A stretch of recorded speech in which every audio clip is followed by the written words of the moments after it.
En el salón elegante de la mansión, un instante inesperado dejó todo en silencio.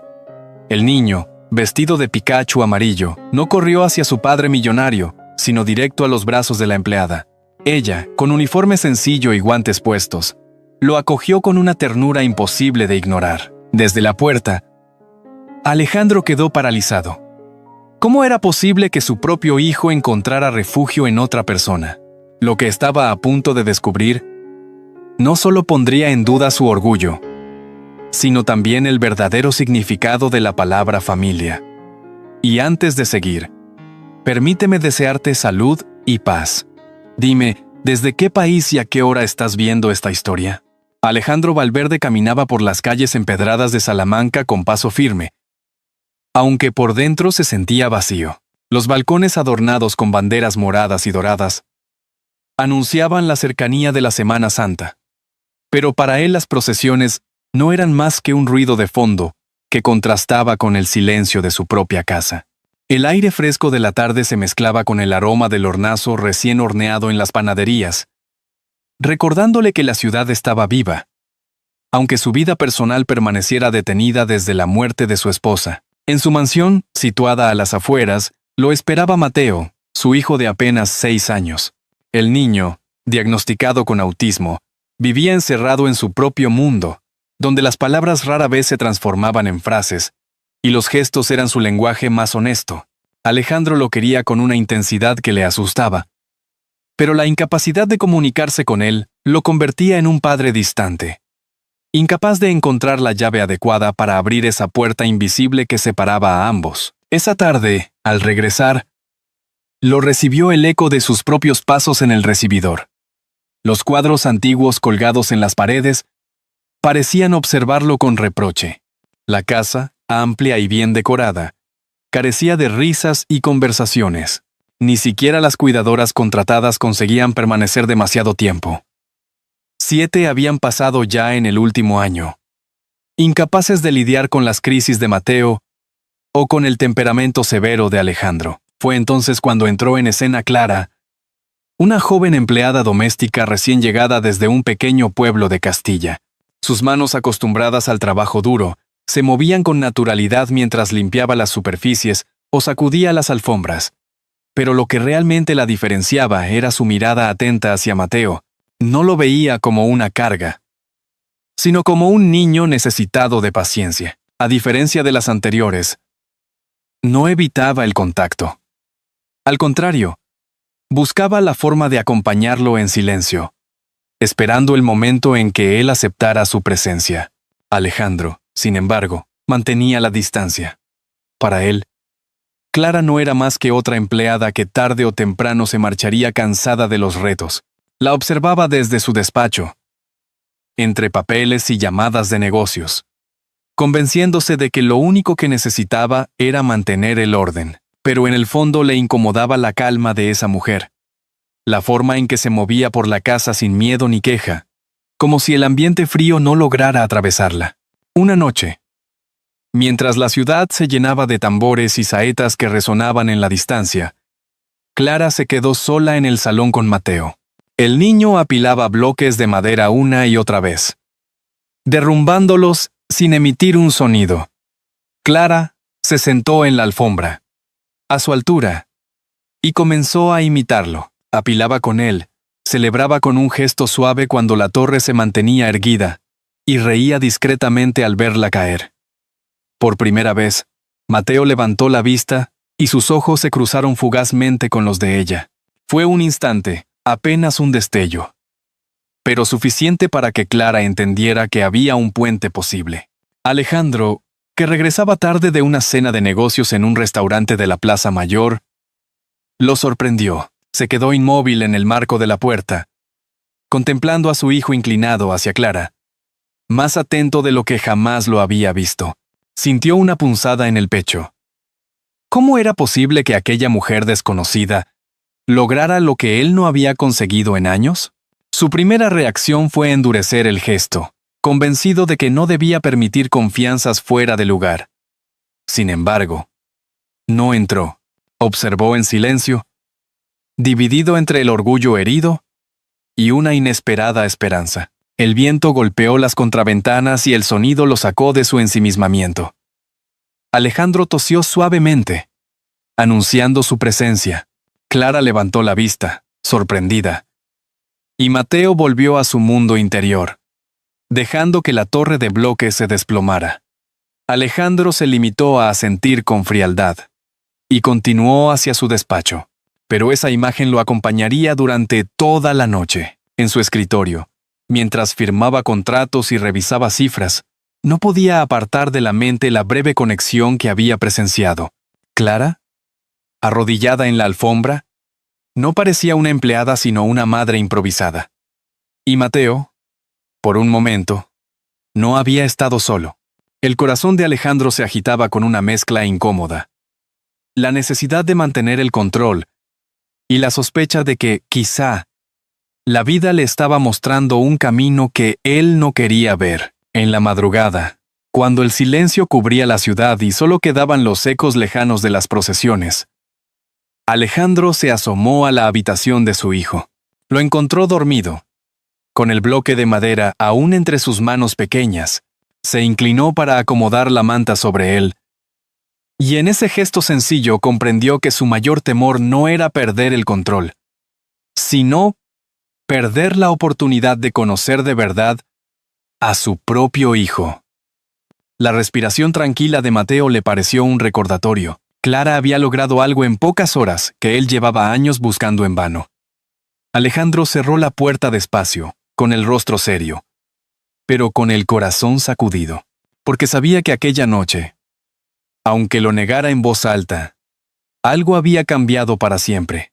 Las mañanas en Salamanca tenían un ritmo propio, con las campanas de la catedral marcando las horas y el bullicio de los estudiantes en las calles estrechas del casco antiguo. En la casa de los Valverde, sin embargo, el tiempo parecía avanzar más despacio.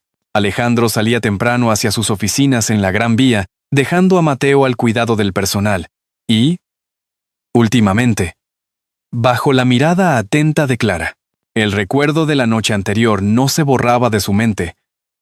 Aquella imagen de su hijo, fijando los ojos en Clara, lo perseguía como una pregunta sin respuesta. Alejandro se repetía que no era más que una coincidencia, un instante pasajero. Pero cuando regresó esa tarde y encontró al niño tarareando en voz baja mientras Clara le mostraba un libro ilustrado, comprendió que había algo más profundo. Mateo no tarareaba nunca. Sin embargo, junto a ella parecía más tranquilo, más dispuesto a intentar cosas nuevas. Clara se había ganado la confianza del niño con gestos pequeños. Lo acompañaba al jardín, donde recogían flores secas que luego guardaban en una caja. Le mostraba cómo verter agua en las plantas, celebrando cada intento aunque el resultado fuera torpe. Con voz serena, le repetía palabras sencillas: agua, flor, luz, y aunque Mateo rara vez las repetía, su mirada atenta revelaba que escuchaba. Alejandro observaba a distancia, dividido entre la gratitud y una incomodidad difícil de nombrar. Él era el padre, y sin embargo sentía que se quedaba atrás. Una noche, al ver cómo Clara conseguía que Mateo se calmara tras un berrinche encendiendo una pequeña lámpara de mesa y susurrándole una canción, su corazón se apretó. Esa canción le resultaba vagamente familiar, como si perteneciera a un rincón olvidado de su memoria.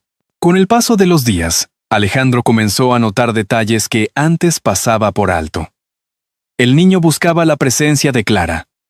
Se aferraba a su falda cuando alguien nuevo entraba en casa y se relajaba al escuchar su voz. Alejandro, en cambio, provocaba en Mateo una mezcla de respeto y distancia. Esa diferencia era una herida que no sabía cómo sanar. Una tarde de domingo, Alejandro decidió acompañarlos al parque de la Alamedilla. Fue un gesto inusual, casi un experimento. Mientras los niños corrían entre columpios y familias, Mateo se aferraba a la mano de Clara. Alejandro lo seguía unos pasos detrás, incómodo con la mirada de los demás padres. Sintió envidia al ver a su hijo reír suavemente cuando Clara le señaló los patos del estanque. Era la primera vez que lo veía sonreír de ese modo. Ya en casa, la tensión estalló. Alejandro, con voz fría, le recordó a Clara cuál era su función. Usted está aquí para mantener la casa en orden, no para reemplazar a nadie. Sus palabras fueron duras, lanzadas como un muro de protección. Clara, sorprendida, bajó la mirada. No buscaba reemplazar, solo responder a un niño que necesitaba atención. Esa noche, el silencio en la mansión fue más denso que de costumbre. Alejandro permaneció en su despacho, fingiendo revisar documentos, mientras en su interior una tormenta crecía. Sabía que había sido injusto. La verdad era que sentía miedo. Miedo de reconocer que necesitaba a Clara. Miedo de aceptar que sin ella no sabía cómo llegar a su hijo. Mateo, ajeno a todo, se acurrucó junto a Clara en la sala, con el bloque de madera aún en las manos. Clara le tarareó la misma melodía de siempre, y poco a poco el niño se quedó dormido en su regazo. Alejandro se acercó sin hacer ruido, observando la escena desde la puerta entreabierta. La luz cálida de la lámpara iluminaba el rostro tranquilo del pequeño. Y la voz de Clara llenaba la habitación de una calma que él mismo no podía ofrecer. En ese instante, Alejandro comprendió que algo estaba cambiando dentro de la casa y dentro de sí mismo. No quería admitirlo en voz alta, pero ya no podía negar que Clara se había convertido en el puente que unía a Mateo con el mundo. Esa certeza lo golpeó con fuerza, y al mismo tiempo lo dejó desarmado.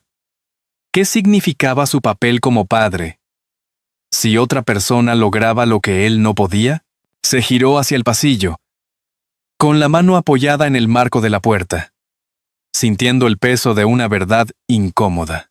El corazón le latía con violencia mientras escuchaba la melodía apagarse poco a poco. Y fue entonces cuando, por primera vez, Alejandro se preguntó si realmente estaba preparado para enfrentar lo que venía. Porque intuía que la historia de Clara y Mateo escondía más de lo que él podía ver a simple vista. La Semana Santa llegaba y Salamanca se vestía de solemnidad. Las calles olían a incienso. Las cornetas y tambores resonaban en cada esquina, y los balcones lucían adornos morados y dorados. Sin embargo, en la casa de los Valverde reinaba un silencio distinto, cargado de tensiones invisibles. Alejandro se refugiaba en su despacho, mientras Clara intentaba mantener una rutina que diera algo de calma a Mateo.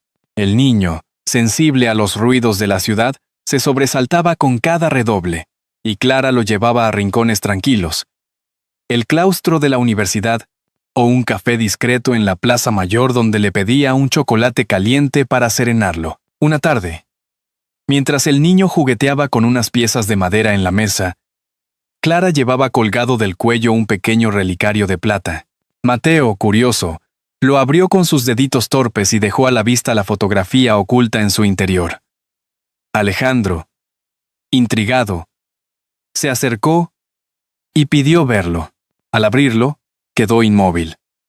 Dentro había una foto antigua, algo desgastada, que mostraba a una Clara muy joven, apenas veinteañera, con un bebé en brazos.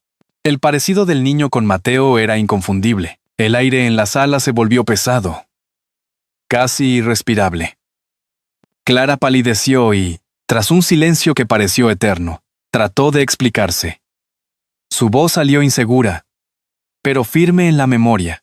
Confesó que aquel bebé había sido su hijo, nacido en un tiempo de pobreza y de soledad. Habló de cómo, siendo apenas una muchacha de un barrio humilde de Zamora, sin apoyo familiar y presionada por un padre severo que le prohibió quedarse con el niño, se había visto obligada a entregarlo en adopción. No tuve elección, murmuró con lágrimas en los ojos. Era joven, no tenía recursos, y todos me dieron la espalda. Cada palabra la desgarraba, porque era revivir una herida que nunca había cerrado. Alejandro, incapaz de escuchar más, se apartó con el corazón acelerado.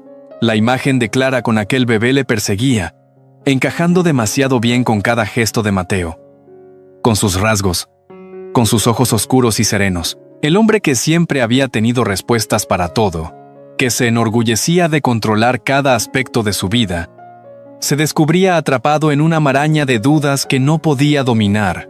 Esa noche ninguno de los dos durmió. Clara revivía el peso de aquella decisión, la culpa y la vergüenza que había cargado en silencio durante tantos años. Alejandro, por su parte, caminaba de un lado a otro en su despacho, sosteniendo la foto del relicario en la mano. ¿Y si Mateo era realmente hijo de Clara?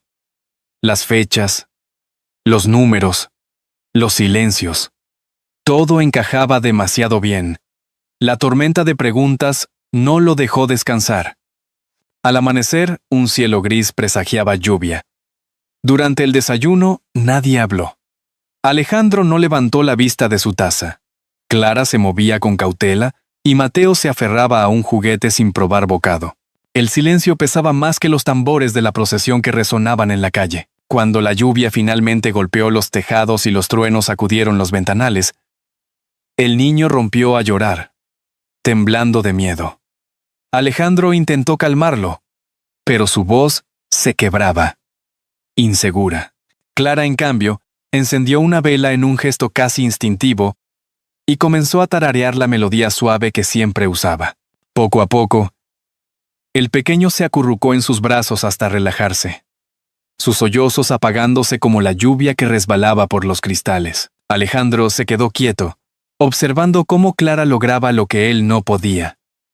El orgullo se mezcló con dolor y una amarga certeza. Se sintió desplazado, pero también vulnerable. Entonces, con voz rota, se atrevió a preguntar: «Mateo es tu hijo, ¿verdad?». Clara levantó la mirada con lágrimas contenidas y, sin encontrar palabras, solo pudo asentir, acariciando la espalda del niño dormido. Alejandro sintió que el suelo se abría bajo sus pies.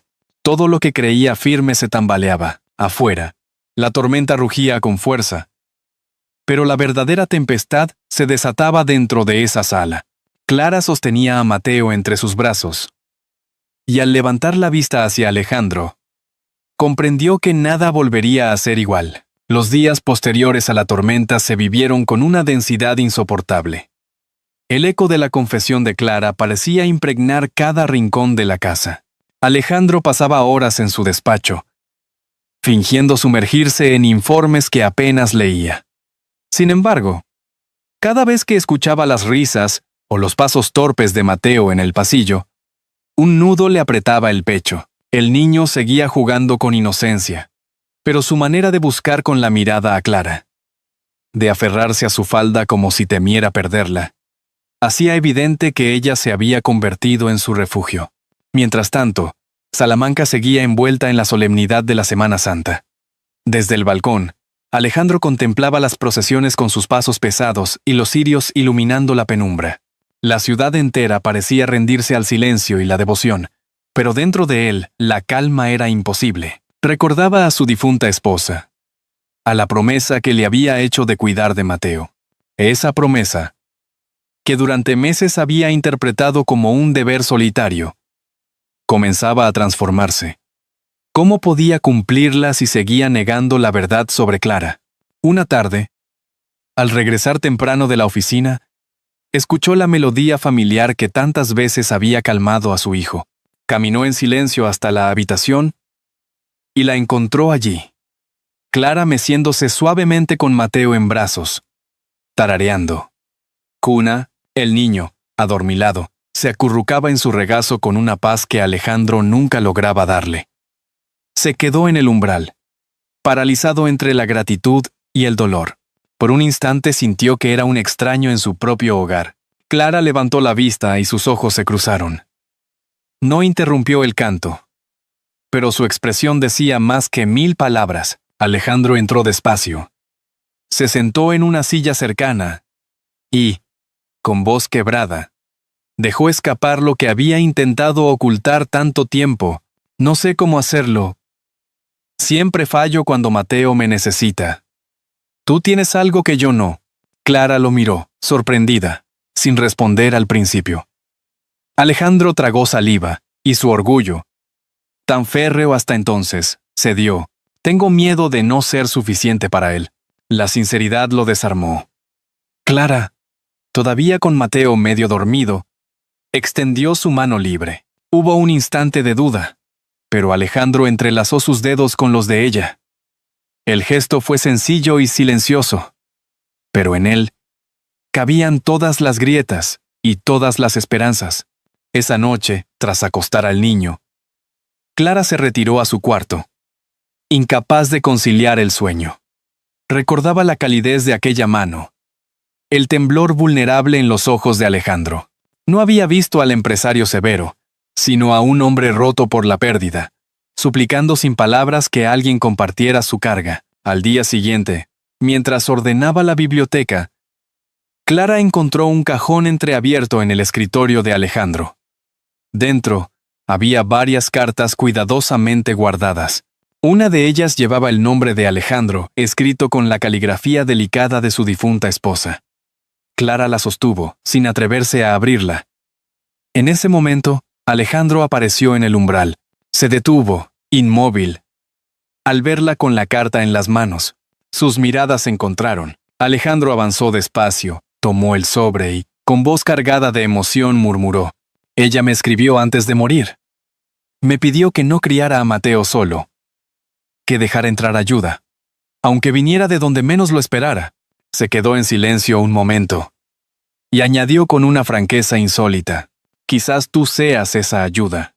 Clara bajó la vista, conmovida. Aquella mujer, a la que nunca conoció, parecía tenderle la mano desde el pasado, legitimando el lugar que poco a poco había ganado en la vida de Mateo.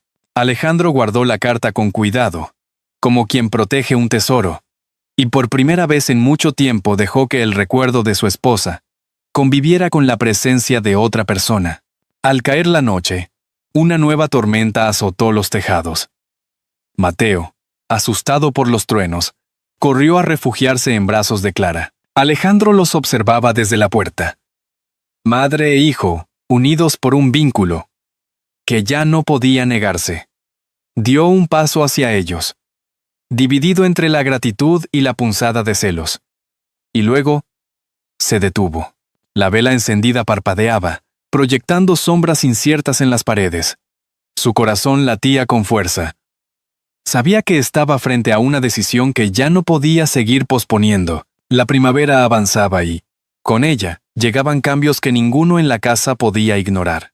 Clara había recibido una carta de Madrid.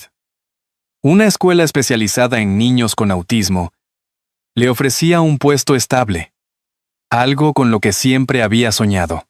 Guardó la carta en silencio, temiendo que revelar la noticia rompiera la frágil armonía que apenas empezaba a nacer. En esos días, Mateo comenzó a mostrar avances. Ya no solo caminaba unos pasos. Con la ayuda de Clara, lograba mantener el equilibrio durante minutos. Sus ojos brillaban cuando conseguía un pequeño logro, y su risa llenaba la sala. Alejandro lo observaba cada vez con más asombro, y aunque no lo decía en voz alta, sabía que esos progresos no se debían a él, sino a la paciencia y ternura de Clara. Una tarde, en medio de una visita a la Plaza Mayor, Mateo, estimulado por la música de una tuna universitaria, soltó una carcajada inesperada. Alejandro, que lo llevaba de la mano, se quedó paralizado. Era la primera vez que escuchaba a su hijo reír así. La gente a su alrededor aplaudió, y Clara, con lágrimas en los ojos, susurró: «Es su primera risa verdadera». Alejandro sintió que el corazón se le encogía. Durante meses había esperado señales, hitos, palabras, pero jamás había imaginado que aquel sonido ligero pudiera sacudirlo tanto. Esa noche, mientras cenaban en la cocina, no pudo contenerse más. «Gracias», Clara dijo en voz baja. «Has hecho más por él que nadie, incluso más que yo». Ella lo miró sorprendida, con un atisbo de tristeza. Quiso confesar lo de la carta, pero se contuvo. No era el momento. Alejandro continuó, con los codos apoyados en la mesa. «No quiero que pienses que eres solo una empleada aquí. Tú ya eres parte de esta familia». El silencio posterior se llenó con el golpeteo de la lluvia en los cristales. Clara bajó la mirada. Sus manos temblaban sobre el mantel. Quería creerle, pero la carta en su cajón ardía como un recordatorio de que su destino podía estar en otro lugar. Pocos días después, Mateo cayó enfermo con fiebre alta. Alejandro entró en pánico, incapaz de pensar con claridad. Fue Clara quien tomó el control. Paños fríos, jarabes, paciencia infinita durante toda la noche. Alejandro rondaba como un espectador inútil, con las manos temblorosas. En un momento de agotamiento, salió al pasillo y se dejó caer contra la pared. Las lágrimas, contenidas durante años, finalmente brotaron. Clara lo encontró así, con la cabeza entre las manos. Derrotado. No dijo nada. Simplemente se arrodilló junto a él y posó su mano en su hombro. Alejandro levantó la vista. Vulnerable como nunca. Hubiera querido rogarle que se quedara para siempre, que no lo abandonara a él ni a Mateo. Pero las palabras se le atragantaron. El silencio se convirtió en confesión, en una súplica no dicha que ambos comprendieron. El amanecer llegó con Mateo algo más estable, dormido en brazos de Clara. Alejandro los observaba desde el marco de la puerta, el niño apoyado en el pecho de ella acunándolo con ternura, una visión que parecía la respuesta a todos sus miedos. Fue entonces cuando Clara, agotada, se dejó caer en un sillón con el niño todavía dormido. Sus ojos se cerraron por un instante, y en su regazo sobresalió la esquina doblada de un sobre. Alejandro lo reconoció al instante. La carta de Madrid. La calma de la casa se quebró. Alejandro dio un paso adelante, con el corazón encogido, sabiendo que lo que descubriera podía cambiarlo todo. Alejandro permaneció de pie con la carta en la mano, el corazón golpeando fuerte. Clara, al descubrir el sobreexpuesto, se incorporó con sobresalto. El silencio fue tan denso que apenas podían respirar. ¿Pensabas irte sin decir nada?, preguntó Alejandro, más herido que severo. Clara acomodó a Mateo en la cuna y respondió con voz baja. No quería hacerte daño. Es una oportunidad en Madrid. Una escuela para niños como mi hermano, como Mateo. Alejandro bajó la vista, desgarrado. La idea de perderla lo consumía. Si te vas, no sé cómo voy a seguir, confesó. Por primera vez Clara lo vio sin máscaras, solo como un hombre que temía quedarse solo. Él recordó entonces la carta de su difunta esposa. No críes a Mateo solo, deja que encuentre amor y apoyo en lugares inesperados. Comprendió que aquella ayuda estaba justo frente a él. Se dejó caer en la silla y murmuró. Quédate. No como empleada, sino como madre para Mateo. Si lo aceptas. Las lágrimas inundaron los ojos de Clara. En ese instante, el niño murmuró medio dormido una palabra. Mamá. Bastó ese sonido para sellar la decisión. Clara rechazó la oferta de Madrid y, con el apoyo de Alejandro, abrió un pequeño centro en Salamanca para niños con necesidades especiales. En la inauguración, mientras la ciudad celebraba su feria con luces y música, caminaban juntos entre vecinos que ya no veían en Alejandro a un empresario distante, sino a un padre cercano. Esa noche, de regreso a casa, Mateo corrió torpemente y se lanzó a los brazos de Clara. Alejandro los rodeó a ambos y susurró. Somos una familia. La casa, antes silenciosa, resonaba ahora con risas y canciones de cuna. Y aunque las luces de la feria se apagaban, en aquel hogar comenzaba a brillar una nueva luz.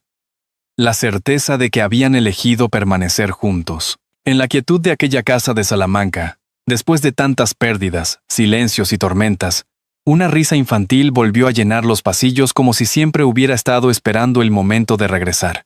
No fue el dinero, ni los muros altos, ni los títulos lo que devolvió la vida a aquel hogar, sino la paciencia de una mujer sencilla y la valentía de un padre que, por fin, se atrevió a bajar la guardia. Queridos oyentes, si esta historia ha tocado vuestro corazón, dejad en los comentarios un 1. Si pensáis que podría mejorarse o no os ha convencido, poned un 0. Así sabremos juntos qué camino seguir. Lo que acabamos de recorrer nos recuerda una verdad que a veces olvidamos. El amor no se compra, se construye. Un acto de bondad, una palabra de ánimo, una mano tendida en medio de la oscuridad, tienen más poder que cualquier fortuna. El perdón y la capacidad de reconocer los propios errores abren puertas que parecían cerradas para siempre. En la vida, nadie está libre de equivocarse. Pero todos tenemos la posibilidad de reparar lo roto. La familia no siempre se elige. A veces aparece en los momentos menos esperados. Y ahí reside su fuerza. Como una lámpara encendida en una ventana durante la noche, la ternura de un gesto puede guiarnos incluso en las sendas más sombrías de nuestra existencia, porque al final, lo que queda no son las cuentas bancarias ni las posesiones, sino las personas con las que compartimos el pan, las que nos escuchan en silencio, las que nos sostienen la mano cuando nos sentimos derrotados.